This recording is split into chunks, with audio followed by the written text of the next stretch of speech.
All right, so let's continue from where we left off. So I've given you a very good idea about the probabilities and how it works, and the fact that we should focus always, okay, in the last minute, especially on the easiest of 35 questions that can get us 70 questions right, as opposed to, let us say, even getting like one question wrong in each of those 6 subjects plus current affairs, right? That could, end up, that could ensure that the student, that could probably lead the student to be at a 54 as opposed to being at a 70. Okay, and that is what we have seen in the previous video. If you can see this one. Now, it is very, looking at numbers alone may not help you. Look at the questions. Many of these questions are from last year's paper. See, there are generally 3-4 different types of questions, and each of these things I'll give you a perspective. See, one kind of question is basically they will ask you a particular question, okay, and then you will be left with option A, B, C, D. Okay, you either know it, you may not know it. Okay, if you can eliminate it, let us say that you eliminate these 3. Okay, you're left with just 1. Okay, you're fine. Okay, if you eliminate only one option, it will result in, okay, 33% odds.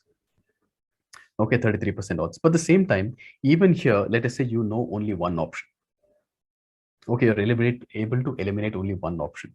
So let us say that, we say, and don't look at the question. Okay, it doesn't matter what the question is. I'm basically trying to show you what exactly are the types of questions, right? So there will be 2 statements, and on top of the 2 statements, you will see which one is or are correct. It could be only 1, only 2, both, or neither, right? So if I say I'm eliminating option 1, let's just say that, okay, I'm eliminating option, not because I'm reading the question, I don't care about what the statement is. I'm just saying that, assuming that option A is incorrect. If option A is incorrect, what could be my options that I'm going to eliminate? So I'm going to possibly eliminate option A.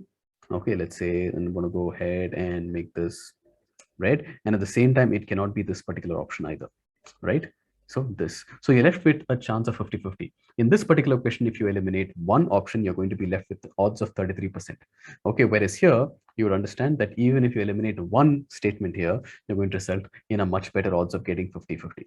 Okay, if you take 10 such questions and you have a 50-50 chance, I believe that the numbers that we had seen was 6.67 or something, right? Let me just confirm that. Okay, so if you get a 5 and a 5, it's a 6.67. Right, as opposed to the 3.33 is slightly less. So remember that. So in these kind of questions, you would probably want to, because it helps you, if you can eliminate one of these options, it is a much better chance of you getting those questions right. But from my personal experience, these are kind of questions that I don't necessarily do well. Okay, even if I'm able to confidently eliminate one particular option, okay, somehow I just don't go with the right answer. It's somehow something that doesn't work for me. But again, understand, right? Some things will go for you, some things will not go for you. Play the probability. Okay, you have a 50-50 chance of getting it right. So in case you have attempted a good number of questions, it will be half right and half wrong, and that will still lead you to a positive thing. Okay, and then there will be questions something like this. Okay, so basically they will give you 3 statements or more statements, right? If they give you 3 or more statements, these kind of questions, depending upon how good you are with that particular topic. Let's say that you are, even here, you're able to eliminate only one such option, assuming that the option 2 is incorrect. If I find out that option 2 is incorrect, my odds of getting, okay, actually drastically increase, because I noticed that, option 2 is basically present in my option A, B, okay, and D. So I'm left with only this. So regardless of whether I know whether this is right or whether this is right, okay, my confidence in this being, rightfully eliminated is going to result in me getting the right answer. I've eliminated one option, but the odds are not 33%. It is not 50%, but it is 100%. Right? If you know this thing, you can back yourself and then take this one. So basically in a question, okay, you don't need to know everything, right? So this is one of those such questions where if you know one option, you're getting the answer straight away. Okay, and one more thing that I basically wanted to add as well is that there will be questions that are more so along these lines, right? They will give you a particular question, and then they'll give you 4 or 5 different factors. Which of these things could be an answer to this? Right now, when you feel like there are multiple options here, generally people, the students, I've noticed this, they feel like there's a lot more to think in these kind of questions. I'm not sure if I'm going to get it right. Okay, and after you read through this thing, when you go here and try to take a look at this, you feel like, okay, maybe this, maybe this, maybe this, maybe this, maybe this. Instead, one of the things that necessarily works really well for me, and from my experience that I will tell you, whenever you have questions like this, even before you see what kind of options there are, you make sort of a mental map. Okay, according to me, I may not know it completely, but I think it is 1, 2, 4. Okay, something along those lines. Then all you've got to do is basically go and try to scan this, right? So when you scan this here, you start noticing that, okay, so either of these.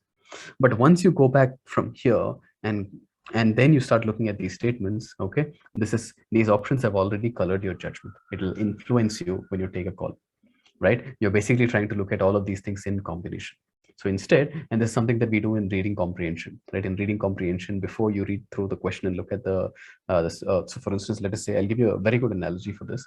In a reading comprehension, generally, if many of you have taken those aptitude tests, you will probably realize that, if there is a question about what do you think the author is basically, what is the main inference from this particular passage? If you start reading those options, every one of those things will start sounding correct.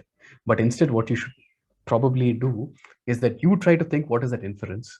Okay, think of it, note it down, and then take a look at the option and then go with the option that sounds the closest to what you already have in mind. So that way, before you read the option, you have a chance to sort of come out with your own sort of answer. And I think in these kind of questions, that always helps you, right? So it basically improves your odds of being able to crack such questions as well. So I hope this really helps. Always when you look at questions with an example, it helps. Okay, so just a quick summary. If you're able to eliminate an option here, it's going to be 33% odds of you getting it right. But the same sort of a statement that you can in these kind of questions, and there'll be a good chunk of questions that will be of this type. So even if you can confidently eliminate one such option, your odds are much better. So probably you would want to take a shot here. If you have questions like this, while it seems like there is a lot more to think about, depending upon your confidence in what you eliminate, the chances of you even solving this question even without knowing some other options would always be there. Okay, that's sort of a so these kind of questions are always there in your exam as well. So keep this thing in mind. Some familiarity with all of these will help you sort of do well. And last tip that I have in questions something like this, before you go and sort of look at these options and then come back here, try to sort of have a mental map already. Which of these things, according to you, according to your gut feel, according to your instincts, according to your own sort of knowledge, right? Which of these things are possible? And then start taking a look at these things. It will not allow for the option combination to sort of influence you or color your judgment. Okay, that will also give you a much better odds of getting the question right. So I hope that helps. Okay, so these kind of things in the last minute, especially the last few days, is probably going to help you a lot. Okay, hope you found it helpful. So we'll see you in the next video. All the very best.